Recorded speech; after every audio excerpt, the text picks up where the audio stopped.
नमस्कार, आप देख रहे न्यूज 18। मैं हूं आपके साथ मेनका चौधरी। सबसे पहले बात अफगानिस्तान की, जहां पर अब तालिबानी राज शुरू हो चुका है और अब तालिबान काबुल में भी एंट्री कर चुका है। खबर यह भी आ रही है कि राष्ट्रपति पद से इस्तीफा देने के बाद मोहम्मद अशरफ गनी ने देश छोड़ दिया है।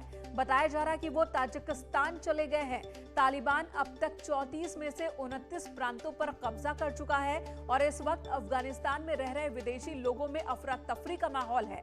विदेशी सरकारों ने अफगान से अपने अपने लोगों को निकालने की शुरुआत कर दी है। एयर इंडिया का विमान 129 यात्रियों को लेकर दिल्ली आ गया है। तो बड़ी खबर, अफगानिस्तान में जो कुछ भी घट रहा है, पूरे दुनिया के जो लोग वहां पर इस वक्त मौजूद हैं, उनके बीच अब अफरा तफरी है, क्योंकि 34 में से 29 प्रांतों पर तालिबान का कब्जा हो चुका है। अमेरिका को गए 20 दिन भी अभी पूरी तरह से नहीं बीते कि अफगानिस्तान का कब्जा, आधे से ज्यादा अफगानिस्तान पर तालिबान का कब्जा हो चुका है।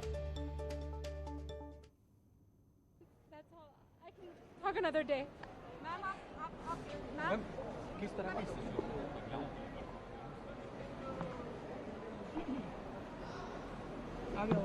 ये तस्वीर इस वक्त आप देख रहे हैं, ये तस्वीर भारत की तस्वीर है, जहां पर 129 यात्रियों को लेकर दिल्ली आया है एयर इंडिया का विमान।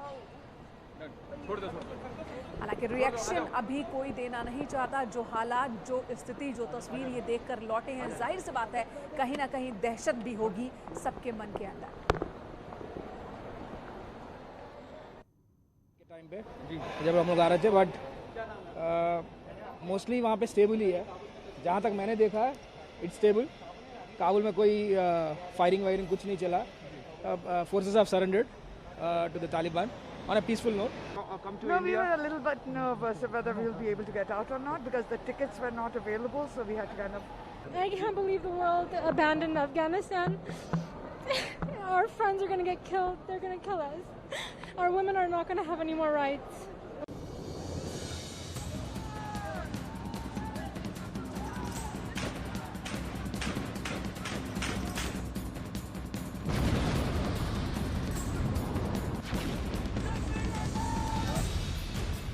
काबुल में तालिबान का कोहरा।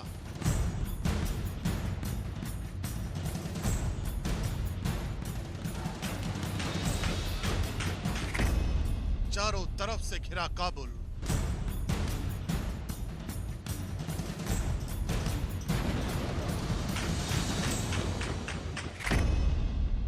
गोलीबारी से फिर गूंज उठा शहर। अफगानिस्तान में जैसे जैसे वक्त गुजर रहा है, वैसे वैसे तालिबानी लड़ाकों के वर्चस्व का दायरा बड़ा होता जा रहा है।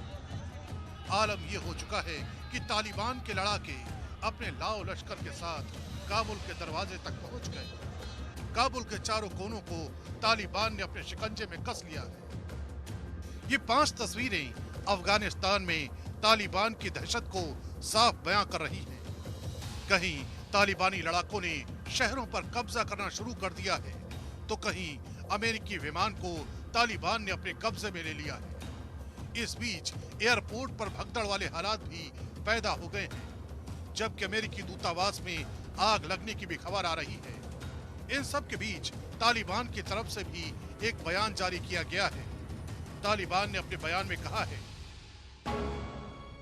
राजधानी काबुल एक बड़ा और घनी आबादी वाला शहर है, इसलिए इस्लामिक अमीरात के मुजाहिदीन का इरादा युद्ध से शहर में प्रवेश करने का नहीं है, बल्कि शांति से काबुल में प्रवेश करने के लिए दूसरे पक्ष से बातचीत करना है।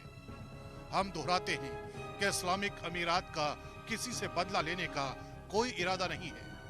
काबुल प्रशासन में सैन्य और नागरिक क्षेत्रों में सेवा करने वाले सभी लोगों को माफ कर दिया गया है और सभी सुरक्षित हैं।